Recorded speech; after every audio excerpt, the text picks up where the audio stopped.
ኢትዮጵያ ፌደራል ፖሊስ የእስር ትዕዛዝ ይህን ሰውዬ እንዲያስር ከተሰጠበት ቆይቶ ውሎ አድሯል። አንዳንድ የሃይማኖት ሰባኪያን ለሌላው ሃይማኖት እምነት ተከታዮች ስብዕናና ሞራል የማይጨነቁበት ጊዜ ያለ ይመስለኛል። ሁለቱም ያገኟቸው ባሎች ሙስሊም ናቸው። በዚህ አጋጣሚ እነዚህን ባሎች እጅግ አድርጌ ያከብራቸዋል። 1.2 ሚሊዮን ይከፈላል። ቅድሚያ ከተስማማ 250 ሺህ ብር ይሰጣል። ዛሬውኑ አባይ ለማፍረስ አዎ ሰላም አለይኩም ወራህመቱላሂ ወበረካቱሁ። ውድና የተከበራችሁ የአቡኪ ኤችዲ ዩቲዩብ ቻናል ቤተሰቦች ዛሬም በአዲስ ቪዲዮ ተመልሼ መጥቻለሁ። የዛሬ ቪዲዮአችን ደግሞ የሚሆነው እስላማዊ ቪዲዮዎች ላይ ሪአክት እናደርጋለን። ይሄ ቪዲዮ ብዙ ሰዎች ጋር እንዲደርስ ላይክ ማድረጋችሁ እንዳትረሱ። ለዚህ ቻናል አዲስ ከሆናችሁ ሰብስክራይብ በማድረግ ደውሏን ኦን ያርጉ። ወደ ቪዲዮ እንነጋገር ተብሎ ጥሪ ተደርጓል። እፎይ ለዚህ ጉዳይ በጣም ደረቱን ነፍቶ የሚመጣ ልጅ ነው። መሐመድ የሚባል ከፕሮቴስታንት ከሙስሊም ወጥቶ ወደ ፕሮቴስታንት የመጣ ወንድም አለ መሐመድ የሚባል እሱም ፈቃደኛ ነው። በሙስሊም የምትፈልጉት ሰውን ሰላም አለይኩም ወራህመቱላሂ ወበረካቱ። እንዴት ቆያችሁ ወገናችን? ዮኒ ማኛ የሰራውን ቪዲዮ አይቼዋለሁኝ። እኔ ካሁን በፊት ለምንድነው በዮኒ ማኛ ቤት ውይይት ማናደርገው ብዬ ጥሪ ያቀረብኩት? ይህን ጥሪ ያቀረብኩበት ትልቁ ምክንያት በክርስቲያኖች ቤት በኦርቶዶክሶችም ሆነ በፕሮቴስታንቶች ቤት ውይይት ሲደረግ ወይም በኮሆስት በተለይም ባለሴጋ እፎይ ሌሎችም ፕሮቴስታንቶች አይመቹም፣ ይሳደባሉ፣ ምላሳቸው ስለማይቻል ምናልባት ሰው ቤት ሲሆን ምናልባት ሰው ፊት ሲሆን አፍረው ስርዓት ይዘው ጤናማ ውይይት ይደረጋል በሚል ነው። ነገር ግን በአሁኑ ሰዓት ባለሴጋ እፎይ በህግ የተጠየቀ ስለሆነ ለህግ ነው እንጂ መቅረብ ያለበት እንደ ጨዋ ሰው ለውይይት አይቀርብም። ሌሎቹ ግን ይቻላል። አሁን የረመዳን የጾም ሰሞን ነው፣ ኢድ አለ ደግሞ የበዓል ሰሞን ነው። የምሰራባቸው ሰዎች ሰርግ አላቸው። ያ ሲያበቃ ሲመቸኝ በውስጥ አሳውቃለሁኝ። ዮኒ ማኛ የፈለገው ሰው ኦርቶዶክስም ሆነ ፕሮቴስታንት እውን ኢየሱስ ክርስቶስ እግዚአብሔር ነውን በሚል እወያያለሁኝ። ይህን ታሳውቃቸዋል። ለእኔ ሳሳውቅ ማለት ነው። ሌላው በህግ የተጠየቀ ለህግ ነው መቅረብ ያለበት። ልጅ ያሬድ በተጠየቁበት አገር ባለሴጋ እፎይ የማይጠየቅበት የለም። ዮኒ ማኛ ኮሜንት ላይ የተጻፈውና ያነበብከው ላልከው የተጻፈ ሁሉ እውነት አይደለም። ለምሳሌ ዮኒ ማኛ ሰው ገደለ ሌባ ነው ብዬ ብጽፍ የተጻፈው ወስዶ አንድ ሰው ዮኒ ማኛ እንደዚህ ነው ሰው ገሏል ሰርቋል ቢልህ ትቀበላለህ? አንተ አትቀበልም። ምክንያቱም በውሸት የተጻፈብህ ነው ማለት ነው። ስለዚህ ይሄንን አላደረኩም ሰዎች ስሜን አጥፍተው ጽፈው ቢዩ ነው ብለህ እንደምትለው ሁሉ ጎግል ላይ ሶሻል ሚዲያ ላይ ነብያችን አለይሂ ሰላቱ ወሰላም ስማቸውን የሚያጠፋ ፋብሪኬትድ የሆኑ ወሬዎች አሉ። ያንን ለቃቅመው ነው እንደ ባለሴጋ እፎይም ፕሮቴስታንቶችም አምጥተው ነብያችንን የሚያንቋሽሹት። ለምሳሌ ላሳየህ። መሐመድ ብልጣባ መጥባጡ አልበቃ ብሎ መጻፋቸው ላይ ጻፉት። እፎይ ሆይ አንስቶ ማንበብ ለመላው ህዝበ ክርስቲያንና በመሆኑም ወገናችን ዮኒ ማኛ በህግ የተጠየቀ አካል ለህግ ቀርቦ ቅጣቱን መቀጣት ነው እንጂ ያለበት እንደ ጤናማ ነገር ለውይይት መቅረብ የለበትም። ቪዲዮን አሳይቻለሁኝ። ለዛ ነገር ይቅርታ መጠየቅ አለበት። ይቅርታ ባይጠይቅም ሐሰተኛ መሆናቸውን እኛም እናስተምራለን። ውይይት ብሎ ማለት የራስን ሃይማኖት ጠንቅቆ በማወቅ የኦርቶዶክስ ገድላትና ተአምራትን መጽሐፍ ቅዱስ መሰረት አድርጎ ሙስሊሙ ማህበረሰብ የሚያምንበትን ይዞ በመቅረብ እንጂ ሙስሊሙ ማህበረሰብ የማያምንበትን ከየጎግሉ ሐሰተኛ ዘገባዎችን እያመጡ ይሄው እስልምና እያሉ ማለት ይሄ ስም አጥፊነት ነው። ሰርቦ ለተሳዳቢ እየሰጠን ነው። በእርግጥ ዮኒ ማኛ ካሁን በፊትም ነግሬያለሁኝ፣ አሁንም ደግሜ እነግርሃለሁኝ። የኦርቶዶክስ ደብተራዎች ድግምት አድርገው ነበረ ሙስሊሞችን ወደ ኦርቶዶክስ ሃይማኖት ለማምጣት ማለት ነው። በዛ ምክንያት ተበሳይቶ ሙስሊሞችን ለመበቀል ነው እፎይ እያደረገ ያለው እንጂ ውይይት የሚያቅሰው አይደለም። ያኒስ ኖርማሊ ተበሳይቷል። መታከም አለበት። ወደ ኖርማል ሰው ለመምጣት ሕክምና ያስፈልገዋል። ለውይይት ሃይማኖታዊ ውይይት ለማድረግ ደግሞ ብዙ ትምህርቶች ይጠበቅበታል። የራሱን ገድላትና ተአምራት ማወቅ ይጠበቅበታል። መጽሐፍ ቅዱስን ማወቅ ይጠበቅበታል። ጠቅለል ሳደርገው እንግዲህ ነብያችን የሚሰደቡበት በኦርቶዶክስም ፕሮቴስታንቱም ተነስቶ እንደዚህ የሚያደርጋቸው የግዴታ ኢየሱስ ፈጣሪ ነው አምልኩ በሚል ስለሆነ ኢየሱስ ክርስቶስ እንደው እግዚአብሔር ነውን ሐዋርያ ሰብከዋልን በሚል እኔ ጋር መወያየት የሚፈልግ አካል ካለ ፈልገህ ታቀርበናለህ። የሚመቸኝ ጊዜ እነግርሃለሁኝ። እስላም የመጀመሪያው አያ የወረደው እኮ ኢቅራ ነው። የመጀመሪያው አንብብ ነው። የመጀመሪያው ማንበብ መጽሐፍ መሆኑ ብቻ ሳይሆን ኢትዮጵያ ውስጥ በሁላችሁም አካባቢ ቀለም እየተበጠበጠ ጣውላ ላይ ገጠር ሲባል ገጠር አይደለም የመጨረሻ ምንም አይነት መኪና አይቶ የማያውቅበት አካባቢ ሰው የሚማረው የሚቀራው በጣውላና በቀሰም ነው ታውቃላችሁ። በጣም ከፍተኛ የሆነ አታችመንት ነው ያለው በትምህርትና በእስልምና እምነት መካከል። አንዴ ወደ ባሌ ሄጄ ድሬ ሸክና ሁሴን ያለው መስጂድ ጋር ያሉ ሰዎች ሲነግሩኝ በድሮ ዘመን ድሬ ሸክና ሁሴን በ60 ቋንቋ መድረሳዎች ቁርአን ያስቀሩ ነበር። በ60 ቋንቋ አሉ። ቋንቋ ሳይወስናችሁ ባህል ሳይወስናችሁ በሄዳችሁበት ሁሉ የነሱን እምነት ለማቆሸሽ ለማጥላላት አይደለም። አንድ ሙስሊም የሆነ ሰው ሲሰግድ ሱቅ ውስጥ ገብተህ የፈለከውን ዕቃ ብትወስድ ስልኩን አንስተህ ብትሮጥ የፈለከውን ብር አንስተህ ብትሄድ ተነስቶ አይታገልም። እሱ ከፈጣሪው ጋር ነው፣ በእምነቱ አይደራደርም። ለምን የፈለከውን ነገር አትወስድም? እሱ ደንታው አይደለም፣ ከአምላኩ ጋር ነው። ካሁን በኋላ ሙስሊም እኛ ሁለተኛ ዜጋ ነን፣ እኛ እየተገፋን ነው ማለት የለበትም። ትክክል አይደለም። ከሀገርህ ማንም ይገፋ። ይሄ ንግግር እየተደገመ ሲሄድ እውነት ነው እየሆነ የሚሄደው። ትክክል አይደለም።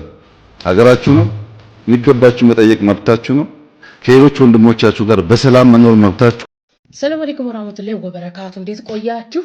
አንድ ሰው ጥፋተኛ ነው ብለን ጥፋቱን ካወጅን በኋላ ነገር ግን የኔ ሃይማኖት ተከታይ ነው፣ የኔ ብሔር ተከታይ ነው፣ ቢያጠፋም ወንጀልን ቢሰራም ወንጀሉና ጥፋቱ እንደ ጽድቅ ይቆጠር ብሎ ማለት የጤነኝነት ምልክት አይደለም። መጽሐፍ ቅዱስን ጠጥቶ ለእያንዳንዱ የሚያጠጣ ስለሆነ ይገርማል። እፎይ ምናምን ብለህ ልታበሽቅ ከሆነ እንዴት እንደምክበው አሳይሃለሁ። አየሁት እኮ ዝናውን እያንዳንድሽን ለምን እንዳርበደበደሽና ለምን እንዳለቀሽ አየሁት። የዘመኑ ጳውሎስ ነው። ይህች ሴትዮና ሌሎች ሰዎች ባለሴጋው እፎይ ጥፋተኛ ከሆነ በሕግ መጠየቅ አለበት ካሉ በኋላ የኦርቶዶክስ ጉዳይ ተው ብለው በውስጥ ከነገሯቸው በኋላ አይ የኦርቶዶክስ ጉዳይ ከሆነ ጥፋተኛም ቢሆን እንደ ጽድቅ ይቆጠርለት ማለት ጀምረዋል። በሚያስቅ ሁኔታ የዘመናችን ጳውሎስ ነው አላለችም። ጳውሎስ እኮ ኦርቶዶክስ አይደለም ወይም ፕሮቴስታንት አይደለም። ጳውሎስ እንደናንተ እንደ ኦርቶዶክሶች ኢየሱስ ፈጣሪ ነው እግዚአብሔር ወልድ ነው ብሎ አያምንም። ጳውሎስ ሲያስተምር ኢየሱስ እግዚአብሔር ነው ፈጣሪ ነው አምልኩት ፈጣሪያችሁ ነው ብሎ አላስተማረም። ጳውሎስ ማርያም ፈጣሪን ወለደች ብሎ አያምንም። ፈጣሪን ወልዳለች ብሎ አላስተማረም። ማርያም ታማልዳለች ብሎ አያምንም። ማርያም ታማልዳለች ብሎ አላስተማረም። የእናንተ እምነትና ጳውሎስ ምን አገናኘው?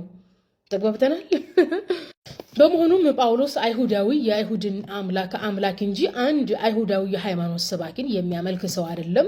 መብቱን ባትጋፉት ጥሩ ነው። ሌላው እፎይ ባለሴጋው የሃይማኖተኛ ሰው ወይም የሃይማኖት ሰባኪ መምህር ለመሰላቸው አይደለም። በዘመዱ ሆቴል ተቀጥሮ የሚሰራ ዲጄ ነው። ዲጄ ታውቃላችሁ? ዲጄ እንግዲህ አስቡት። ይህንን ተራ ዲጄ ነው ኦርቶዶክስ ተነካች ብለው ከአንድ ተቋም ጋር እኩል ያደረጉት። ጭራሽን መጽሐፍ ቅዱስን ጠጥቷል። የዘመኑ ጳውሎስ ነው። መጽሐፍ ቅዱስን አያውቅም፣ አንብቦት አያውቅም። ዲጄ እንስራ ከመስራት ውጭ መጽሐፍ ቅዱስን አያውቅም። የሰራችሁ ቪዲዮች እኮ ቲክቶክ ላይ አሉ። አንድ ቀን ከመጽሐፍ ቅዱስ ጥቅስ አጣቅሶም ሆነ ጠቅሶ አያውቅም። መጽሐፍ ቅዱስን ስለማያውቀው ጭራሽን ደግሞ ጳውሎስ ነው እንዴ! ጳውሎስ ኢየሱስን ሰው ነው እያለ እየሰበከ ከፈጣሪ ጋር የሚያስታርቅ ነው እያለ እየሰበከ እናንተ ኢየሱስ ፈጣሪ ነው እያላችሁ እየሰበካችሁ እንዴት ነው ጳውሎስ የሚሆነው?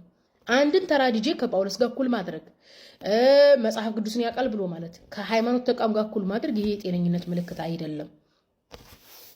ትዝ ካላችሁ አምና ይነሳል ቅዱሱ ከጠርሙሱ የሚል ቻሌንጅ ተጀምሮ ቅዱስ ጊዮርጊስ የዛን ዓመት ያተረፈውን ያህል አትርፎ አያውቅም። ሰው ለላይክና ለእንትን ሲል ካሳ እየገዛ ሲሰብር ምን ሲል ድጋፉን አሳይቷል። ሰዓት ሙሱን ከመከራከር መጠጥና ቁምና ለምን ድርጅቱን አናከስረውም እንኳን ምስሉን ቢራ ራሱ መሸጥ ያቆማል ስንል ስድብ ነበር ያተረፍነው። ግን ማስተላለፍ የፈለግነው መልእክት ምንድነው? አንዳንድ ቤታችን ውስጥ ያለውን ቆሻሻ ሳናጸዳ ሰው ቤት አንሂድ።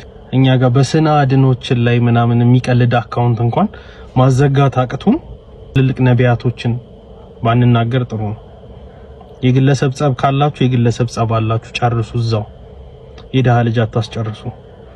ነገ ወንድም እህቴን ደም ሲፋሰስ ማየት አልፈልግም። ዛሬ ጾም ላይ ነን፣ ክርስቲያን ሙስሊሙም ጾም ላይ ነን። ጾማችንን በሰላም እንጨርስበት።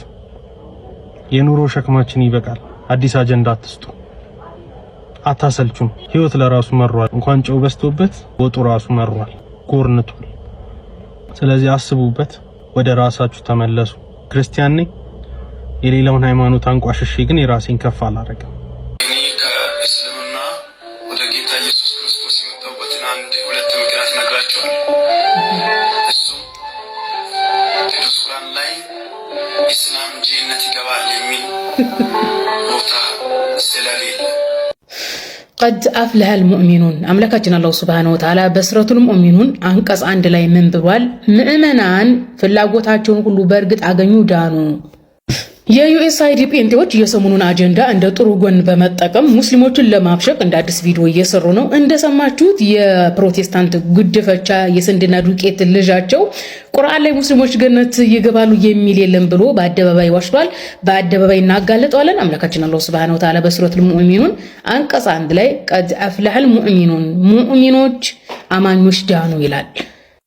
በሱረቱል አሕዛብ በ33ኛው ምዕራፍ አንቀጽ 35 ላይ አምላካችን አላህ Subhanahu Wa Ta'ala ሙስሊሞች ወንዶችና ሙስሊም ሴቶች ምእመናንና ምእመናትም ታዛዦች ወንዶችና ታዛዥ ሴቶችም እውነተኞች ወንዶችና እውነተኛ ሴቶችም ታጋሾች ወንዶችና ታጋሽ ሴቶች አላህን ፈሪዎች ወንዶችና አላህን ፈሪ ሴቶችም ምጽዋቶች ወንዶችና ምጽዋቶች ሴቶች ጿሚዎች ወንዶችና ጿሚዎች ሴቶች ካልተፈቀደ ስራ ብልቶቻቸውን ጠባቂ ወንዶችና ጠባቂ ሴቶች አላህን በብዙ አውሾች ወንዶችና አውሽ ሴቶች አላህ ለእነርሱ ምህረትንና ታላቅንም እንዳዘጋጅቶላቸዋል።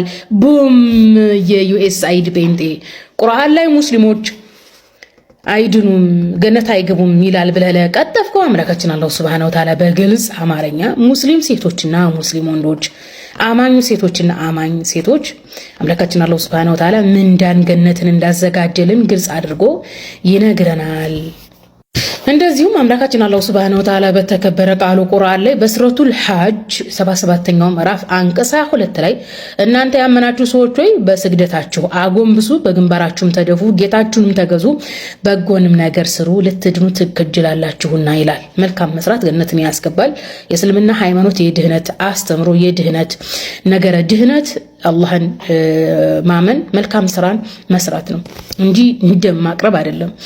በሱረቱል በቀራ ሁለተኛው ምዕራፍ አንቀጽ 82 ላይ አምላካችን አላህ Subhanahu Wa Ta'ala እንደዚህ ይላል፣ እነዚያ የሚያመኑት በጎ ስራዎችን የሚሰሩት እነዚያ የገነት ጓዶች ናቸው፣ እነርሱ በውስጡ አዘላለም ዘውታሪዎች ናቸው። ጴንጤዎች ከሃዲያን ካፊሮች እየወጣችሁ አትዋረዱ ነው ምንለው። ያኔ ለራሳችሁ ለሞራላችሁ ነው እንጂ እኛስ መረጃ አለን። ክብሩ ይስፋ እናትና ልጅን ለፈጠረ ለአምላካችን አላህ Subhanahu Wa Ta'ala ሁሉንም አንብቡት። ይህንንም ጨምራችሁ አንብቡት። አምላካችን አላህ Subhanahu Wa Ta'ala በሱረቱል አልኢምራን አንቀጽ 133 ላይ ከጌታችሁ ወደ ሆነችው ምህረትና ስፋቱ እንደ ሰማይና ምድር ወደ ሆነችው ገነት አላህን ለሚፈሩ የተዘጋጀ ስትሆን ተቻኮሉ። ስፋቷ ምድርና ሰማይን ያክል የሆነ ገነት አለ። አላህ ገነቱን ይፍቀን። በመሆኑም ወገናችን እውነት እላለሁኝ የፕሮቴስታንት ስንዴና ዘይት አያድንም፣ ኢየሱስን ማምለክ አያድንም። መጽሐፍ ቅዱስ ላይ ኢየሱስ ክርስቶስ ፈጣሪን አመለከ እንጂ አምልኩ ብሎ አላስተማረም። እሱንም የተከተሉት ደቀ መዛሙርቶች ኢየሱስን አምልከው ሳይሆን የዳኑት የኢየሱስ ያመለከውን አምላክ አምልከው ነው የዳኑት። እኛም ምንድነው ኢየሱስ ያመለከውን አምላክ በማምለክ ኢየሱስ ክርስቶስን ደቀ መዛሙርት እንዳመኑት የፈጣሪ ነብይ ነው ብለን ነው የምንድነው። ኢየሱስን ፈጣሪ ነው ያለ አይድንም። ኢየሱስን ፈጣሪ ነው ያለ የዘላለም የገሃነም ነው። የዮሐንስ ወንጌል 17 ቁጥር 3 ላይ ኢየሱስ ክርስቶስን የላከው አንዱና ብቸኛው አምላክ ነው፣ ኢየሱስ ደግሞ ከዛ ከአንዱና ብቸኛው አምላክ የተላከ ነው ብሎ ያመነ የዘላለም ሕይወትን ያገኛል ብሏል። አንተ ደግሞ ኢየሱስ ነው የምታመልከው። አደባባይ ሞተ የምትዋሽለት እምነት ኢየሱስ ፈጣሪ ነው ተብሎ የሚሰበክበት ሃይማኖት ነው። እንደዛ አይነት ሃይማኖት ደግሞ መጽሐፍ ቅዱስ ላይ የለም። አስባችሁታል? እንግዲህ መጽሐፍ ቅዱስም ቁርአኑም ነው እያዋረዳችሁ ያለው። ውሸት የትም አይደርስም።